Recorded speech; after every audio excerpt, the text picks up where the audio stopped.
जय हिंद साथियों, राधे राधे। सभी को नमस्कार।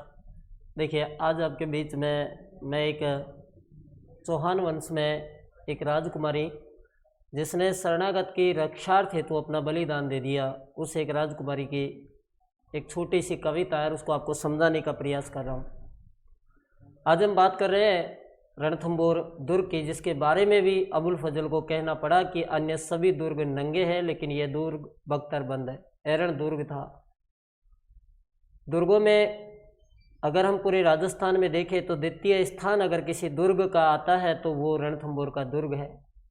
बड़े दुर्गम स्थान पर बसा हुआ, वहाँ का तत्कालीन राजा था हमीर देव और उनकी पत्नी का नाम था रंग देवी। उनकी एक पुत्री थी, बेटी थी, और उस बेटी का नाम था देवल दे।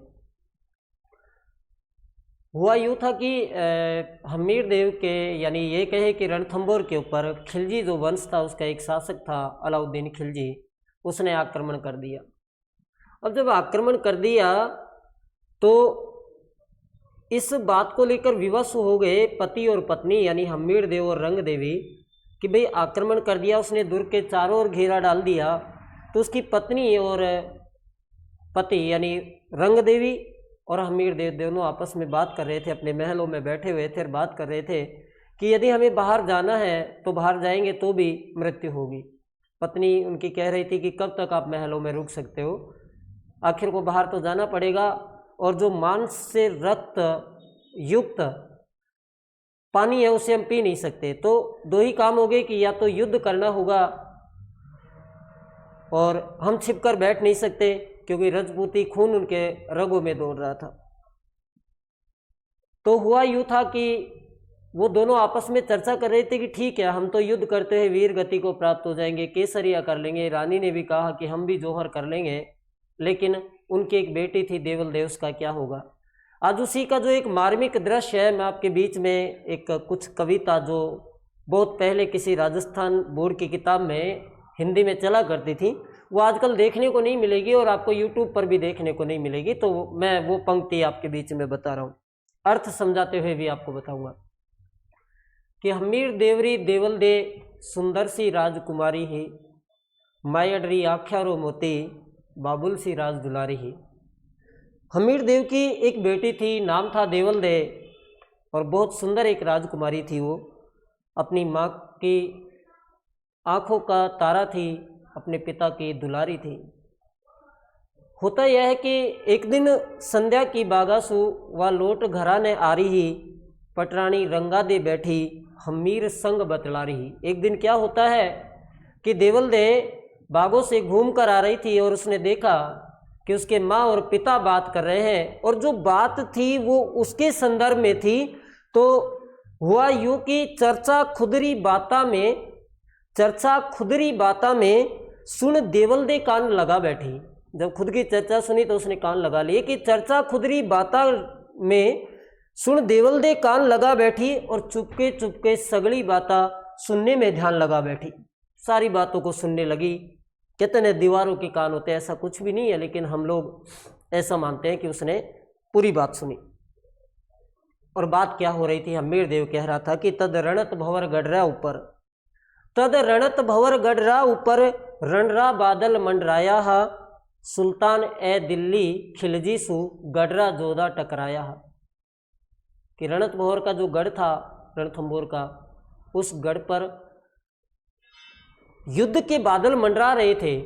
कारण ये था कि दिल्ली का सुल्तान उस समय खिलजी था, और खिलजी ने आक्रमण किया रणथंभौर के ऊपर। यहाँ के जो योद्धा थे, जो वीर थे, वो उससे टकरा रहे थे। ये जब घटना सुनी तो हमीर देव ने अपनी पत्नी से कहा कि मन्ने मरने रो दुख नहीं है, मन्ने मरने रो दुख नहीं है, कंवरी चिंता साले है, दिन रात सोता जागता दुख ओही फोड़ा खाले है। उसने कहा मुझे अपने मरने का दुख नहीं है, लेकिन मुझे अपनी बेटी की चिंता है, उसका सबसे बड़ा दुख है। अगर मैं दिन में सोचता हूँ, रात में सोता हूँ, तो सिर्फ मुझे अपनी बेटी की चिंता सताती रहती है। कुंवारी कन्या है ताही, उसने कहा कुंवारी कन्या है ई ताही, जो हररी सेज ना सोई सके, इन हालाता में सुन बीरा अब हाथ भी पीला हो ही ना सके। बड़ी मार्मिक बात कही उसने कि ये कुंवारी कन्या है और ये जोहर भी नहीं कर सकती और अब हालात इतने हो गए कि इसके हाथ भी पीले नहीं हो सकते। कहते हैं कि इन बातों को सुनकर देवल अपने पिता के पास आ गई और तलवार अपने पिता के हाथ में देते हुए कहा कि पिताजी, अगर मेरे मरने से रणथंबोर पर संकट कम हो जाते हैं तो आप मुझे अपने हाथों से मार दीजिए। कहते हैं कि उसने तलवार भी उठाई, लेकिन कोई भी पिता अपनी बेटी को नहीं मार सकता और यही हुआ कि तलवार उसके हाथों से गिर गई। बाद में देवल के मन में विचार आया कि मेरी वजह से अगर ऐसा हो रहा है, तो उसने कहा कि हे मायड़ ली तू देख कदे, हे मायड़ ली तू देख कदे, तेरो ना दूध लजा जाऊं, बाबुल दे आशीष मने, मैं अपनो फर्ज निभा जाऊं। उसने कहा कि माँ, मैं तेरे दूध को कभी लजाऊंगी नहीं और अपने पिता के लिए कहा कि आप मुझे आशीर्वाद दीजिए कि मैं अपना फर्ज पूरा कर सकूं। और ये कहते हुए वहाँ से महल से निकल जाती है।